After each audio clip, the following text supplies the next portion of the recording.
Assalamualaikum warahmatullahi wabarakatuh.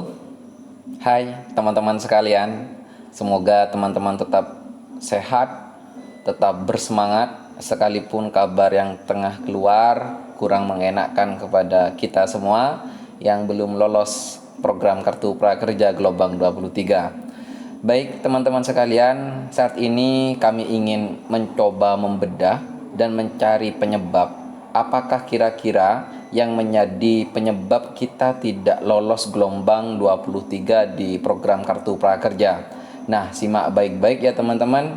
Apabila teman-teman sekalian masih belum subscribe channel kami Mata Ilmu, alangkah baiknya teman-teman like dan juga subscribe channel kami, karena ke depan kami akan terus memberikan konten-konten yang bermanfaat untuk kita semua, yakni seputar program pemerintah, informasi beasiswa, informasi lomba, dan juga edukasi-edukasi.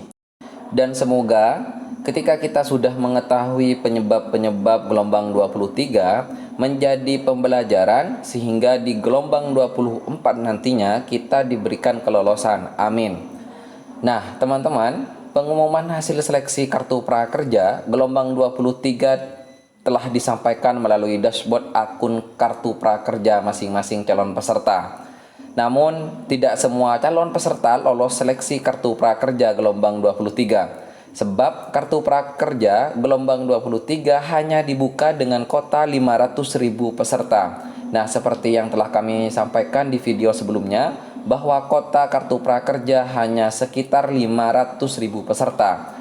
Calon peserta yang gagal lolos seleksi Kartu Prakerja gelombang 23 masih berkesempatan mendaftar Kartu Prakerja gelombang 24. Jangan sampai berkecil hati ya teman-teman, tetap semangat dan tetap optimis untuk gelombang berikutnya. Namun sebelum mendaftar Kartu Prakerja 24, pastikan calon peserta mengetahui penyebab umum gagal lolos seleksi Kartu Prakerja agar nanti kita dapat lolos di seleksi gelombang 24. Nah, saat ini kami Mata Ilmu akan memberikan dan membacakan penyebab gagal lolos seleksi Kartu Prakerja. Simak baik-baik ya teman-teman. Nah, untuk yang pertama, tidak memenuhi syarat penerima Kartu Prakerja.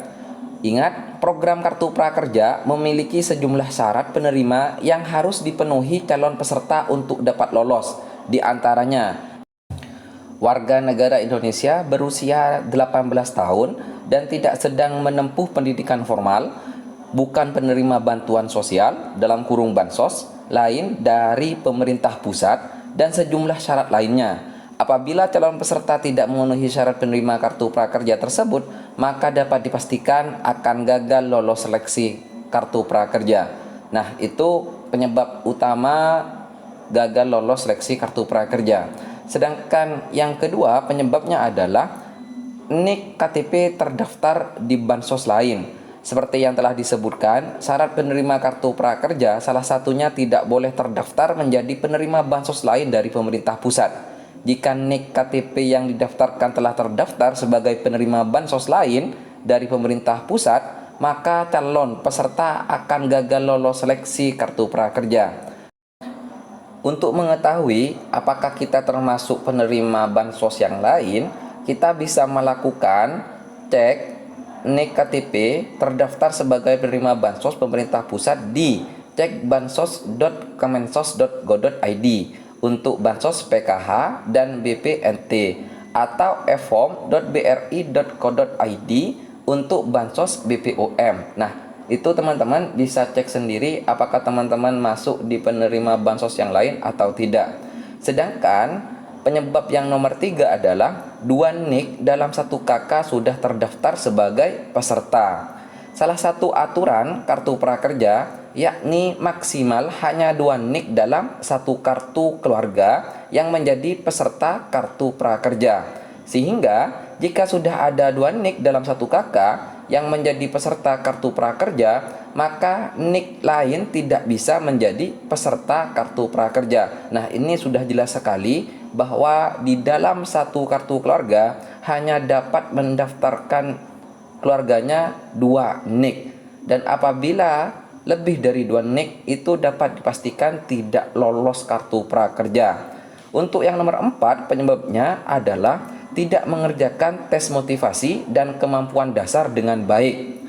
Biasanya, calon peserta harus mengerjakan tes motivasi dan kemampuan dasar dengan baik saat proses pendaftaran kartu prakerja. Sebab, tes motivasi dan kemampuan dasar bukan hanya sekadar formalitas proses pendaftaran. Ingat, menjadi salah satu acuan penilaian untuk menentukan calon peserta berhak lolos atau tidak seleksi kartu prakerja. Nah, itu teman-teman, bahwa di tes motivasi itu tidak hanya formalitas semata, akan tetapi juga menjadi acuan peserta lolos tidaknya. Calon peserta diimbau untuk mengerjakan tes motivasi dan kemampuan dasar dengan baik saat nanti mengikuti seleksi kartu prakerja untuk memperbesar lolos. Nah, untuk di gelombang berikutnya, gelombang 24 dan seterusnya, kita harus lebih serius mengisi dan menjawab tes motivasi dan kemampuan dasar, karena ini akan mempengaruhi dan memperbesar tingkat kelolosan kita di program kartu prakerja. Sedangkan yang nomor 5, yakni batas kota. Setiap pendaftaran seleksi gelombang kartu prakerja memiliki batas kota peserta. Salah satunya kartu prakerja gelombang 23 dengan kota 500.000 peserta. Sehingga meski calon peserta telah memenuhi syarat dan mengikuti prosedur dengan benar, masih berpeluang untuk tidak lolos seleksi karena ada batas kota tersebut. Nah, mungkin saja kita masih belum beruntung karena terkendala kota yang telah ditetapkan oleh prakerja. Nah, bagi teman-teman sekalian, jangan sampai berkecil hati, masih ada kesempatan di gelombang berikutnya. Kita tetap berusaha dan berdoa semoga kita juga dapat program kartu prakerja. Baik, itu saja mungkin penyebab-penyebab yang menjadi tidak lolosnya kita di program kartu prakerja. Semoga itu menjadi catatan yang baik untuk kita semua, dan apabila kita akan melakukan pendaftaran pada gelombang berikutnya, diberikan kelancaran serta diberikan kelolosan untuk mendapatkan kartu prakerja. Mungkin itu saja. Apabila terdapat kekeliruan dan kesalahan, kami mohon maaf yang tiada batasnya. Dan informasi ini kami dapat dari depok.pikiranrakyat.com. Nah, itu saja dari kami. Wassalamualaikum warahmatullahi wabarakatuh.